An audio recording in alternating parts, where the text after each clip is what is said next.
le Seigneur vous bénisse. Amen. Nous sommes en sa présence. Amen. D'ailleurs, jusqu'ici, il nous a bien conduits selon sa conduite, puisque nous sommes de sa race. Et comme lui l'avait dit, que je ne vous laisse pas orphelin. Il avait dit, je ne vous laisserai pas orphelin. Je serai avec vous. Il avait dit, dans peu de temps, ce monde ne me verra plus. Mais vous me verrez puisque je serai en vous. Et nous croyons, à chaque pas, il est là avec nous. Puisque lui, il tient sa parole. Voilà pourquoi nous voudrions que chaque chrétien, chaque croyant puisse être rassuré. Qu'à chaque pas, le Seigneur est là. Lui, quand il dit quelque chose, comme la Bible dit, et la chose arrive. Aussi vrai qu'il avait dit qu'il ne nous laissera pas des orphelins, nous devons croire qu'il est avec nous. Puisque nous sommes ses enfants, nous sommes de sa race, et nous sommes des brebis. Nous ne saurons pas nous conduire nous-mêmes. Nous avons toujours besoin de lui. Et voilà pourquoi il a dit, voici, je suis avec vous jusqu'à la consommation du temps. Ce ne sont pas des paroles à prendre à la légère. Ce sont des paroles que nous devons considérer. Et nous devons rester attachés dans ces paroles, puisque ces paroles-là nous concernent. Comme il est dit ici dans le psaume que nous avons lu, le psaume 82, le verset 6 dit, j'avais dit, vous êtes de Dieu. Vous êtes tous des fils du Très-Haut. Effectivement, nous sommes des Dieu. Pourquoi? Puisque ne peuvent sortir de Dieu que ceux qui étaient chez Dieu. Nous sommes des fils engendrés par sa parole. Amen. Donc, je voudrais que chacun de nous puisse se rassurer que nous venons de l'éternité. Puisque Dieu, c'est celui qui vit éternellement. Il n'a ni commencement des jours, ni fin des jours. Et nous, étant donné que nous avons été engendrés par sa parole, et voilà comment nous sommes de Dieu. Nous sommes de Dieu. Pourquoi? Puisque nous venons de Dieu. Amen. Il nous avait manifesté dans le temps pour que nous arrivions à communier avec lui. Si le Seigneur nous a manifesté dans le temps, c'est pour que nous arrivions maintenant à communier avec lui. Mais comment nous devons communier avec lui? Voilà pourquoi le Seigneur Jésus-Christ, dans sa prière sacerdotale, il pouvait prier. Là, nous sommes dans le livre de Jean, le chapitre 17, le verset 11. Le verset 11 nous dit, « Je ne suis plus dans le monde, et ils sont dans le monde. Et je vais à toi, Père Saint, garde à ton nom ce que tu m'as donné, afin qu'ils soient un comme nous. » Ah, voilà, dans la prière sacerdotale, Jésus-Christ, quelques heures, bien quelques temps avant sa mort, il a plaidé notre cause devant Dieu. Il a fait cette prière. Il voudrait que, aussi vrai qu'il lui rentre à Dieu, et que nous, les enfants de Dieu, qui sommes manifestés dans le temps, et que nous puissions rester aussi en communion avec Dieu. Voilà pourquoi il a dit ici que je ne suis plus dans le monde.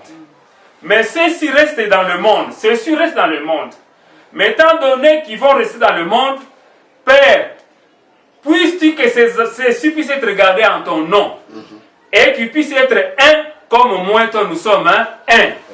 Alors le Seigneur Jésus-Christ voudrait que nous aussi nous puissions rester unis avec Dieu. Mais nous restons unis avec Dieu comment? Ah, voilà la communion que chaque enfant de Dieu est invité à vivre. Cette communion, c'est autour de la parole du Seigneur. Puisque la communion que nous gardons avec Dieu, c'est lorsque nous restons accrochés, attachés à sa parole. Amen. Puisque nous sommes de Dieu. Alors le Seigneur nous donne sa parole. Or, la parole du Seigneur pour nous est d'une stricte application. C'est-à-dire la parole de Dieu pour nous, c'est notre nourriture. Donc chaque enfant de Dieu est faible devant la parole du Seigneur. Être faible voudrait dire quoi? Être faible voudrait dire que tu es censé de croire ça. Dans le moindre détail. Même là où il y a la virgule. Voilà la communion que le Seigneur Jésus-Christ nous invite dans cette prière. Même si nous allons dans le jardin d'Éden, le Seigneur voudrait que Adam et Ève restent dans sa communion, de garder la parole, puisqu'il avait dit que vous allez manger de tous les arbres de ce jardin, mais quand l'arbre qui est au milieu, vous n'y toucherez pas. Pourquoi? Puisque les jours où vous y mangerez, vous allez mourir. Aussi vrai que c'était la parole du Seigneur, le Seigneur ne ment pas. Effectivement, aussi vrai, aussi longtemps que Adam et Ève n'avaient pas touché à cet arbre dont le Seigneur avait interdit, ils étaient en parfaite communion. Mais que fait le diable maintenant? C'est là où je voudrais attirer l'attention des enfants de Dieu. Que fait le diable? Le diable, c'est qu'il lui veut pour nous avoir, pour se jouer de nous.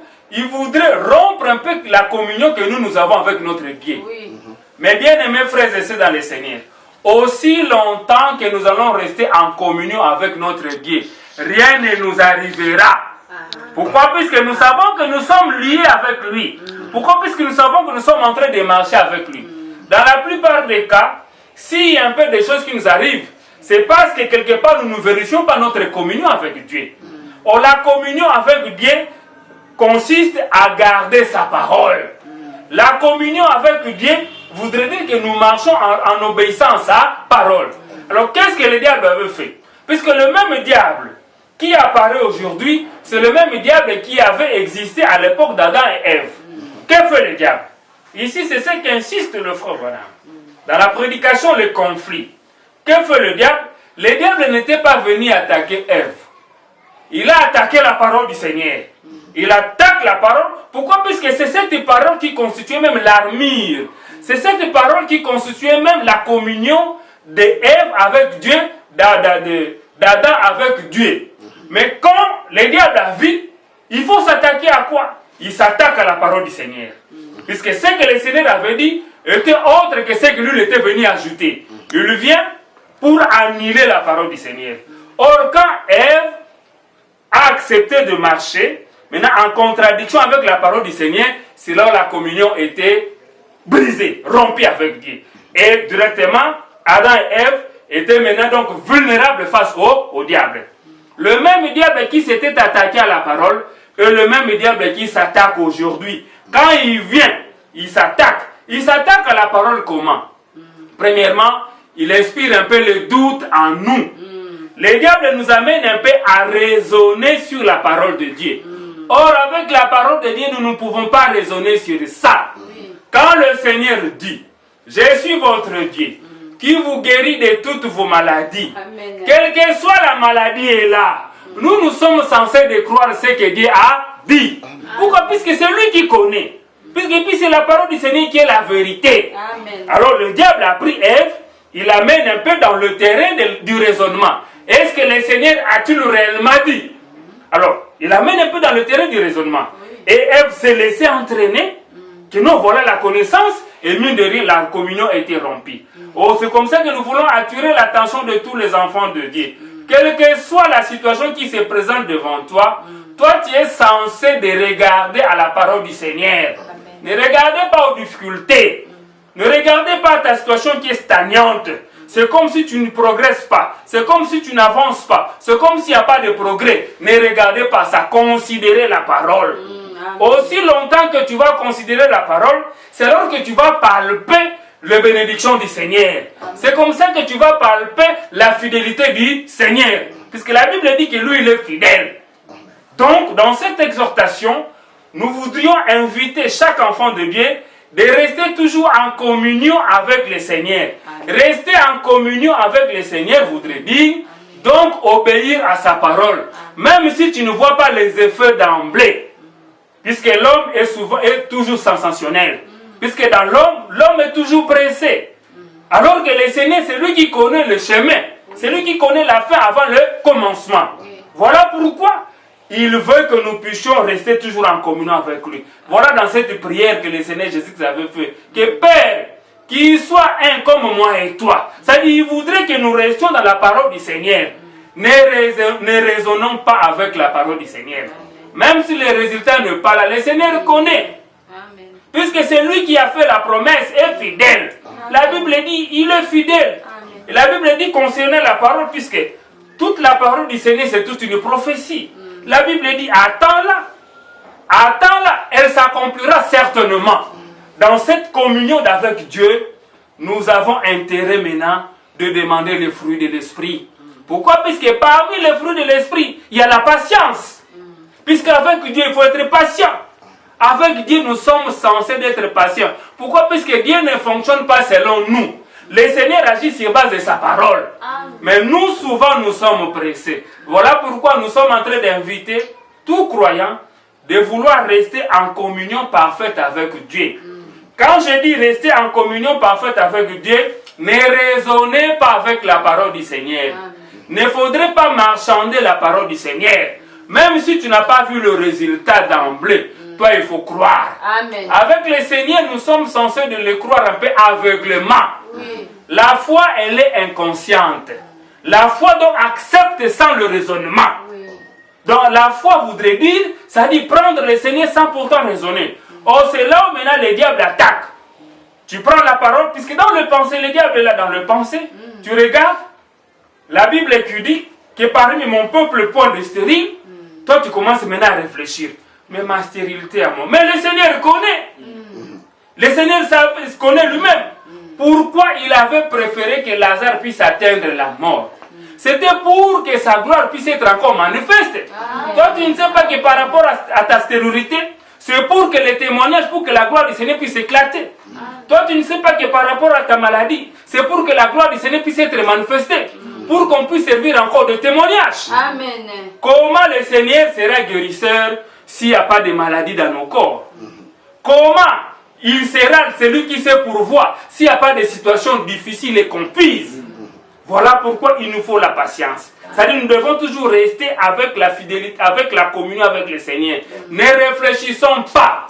Même si ta situation dure, toi il faut regarder la parole du Seigneur, la communion. C'est ça même l'armure par excellence que nous avons.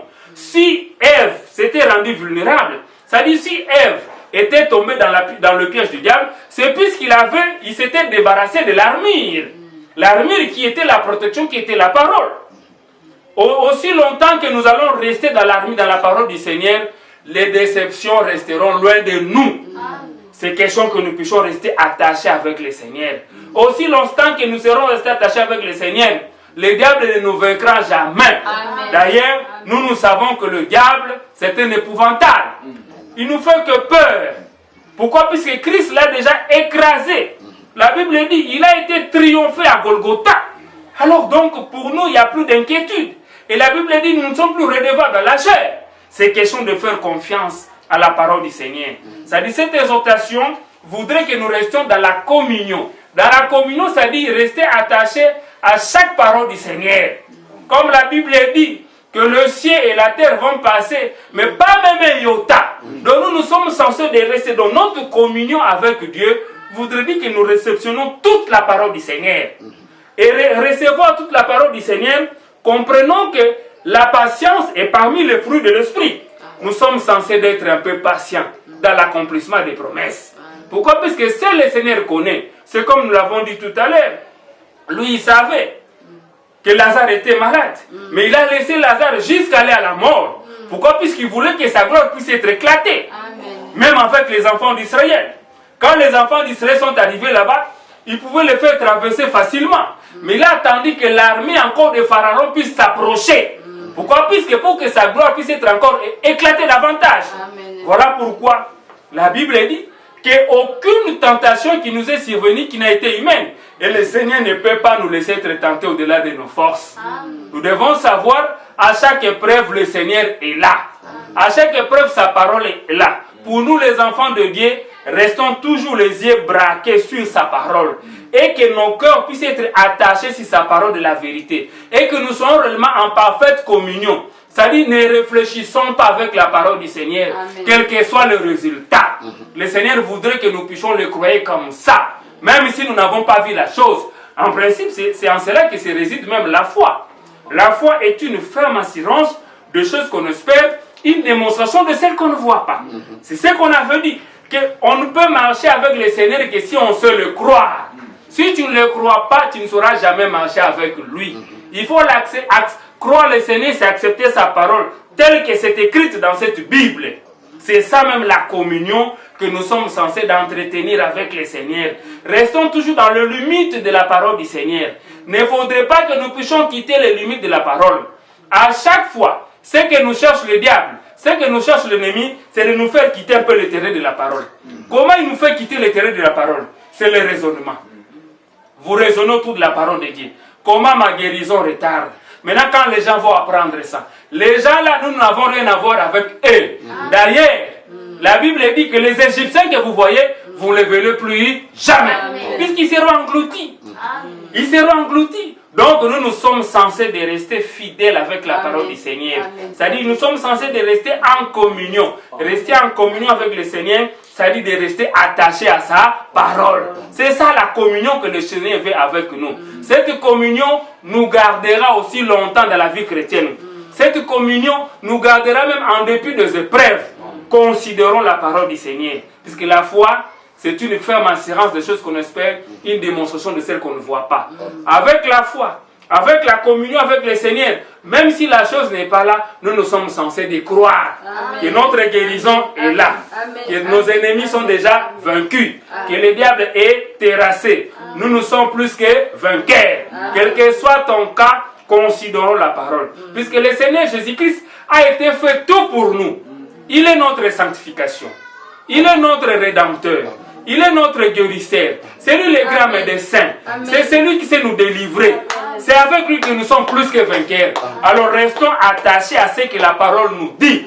Ne restons pas. Quand la Bible dit, ne vous inquiétez de rien. Il faut arriver de ne pas vous inquiéter. Même si l'inquiétude, le diable peut venir te souffler l'inquiétude. Toi, il faut recourir toujours à la parole. Les diables, nous les combattons tout en restant dans le terrain de la parole. Celui qui t'amène un peu dans les inquiétudes, la Bible dit ne vous inquiétez de rien, mais en toute chose faites connaître vos besoins à Dieu. Par des actions de grâce, des prières et des supplications. Quel que soit ton cas qui persiste, toi il faut commencer déjà à glorifier Dieu. Nous avons vu le Seigneur Jésus-Christ devant la tombe de Lazare. Bien avant que Lazare ne ressuscite, le Seigneur Jésus-Christ déjà glorifié Dieu. Pourquoi? Puisqu'il sait qu'il dit, Père, j'étais glorifié puisque je sais que tu m'as toujours exaucé.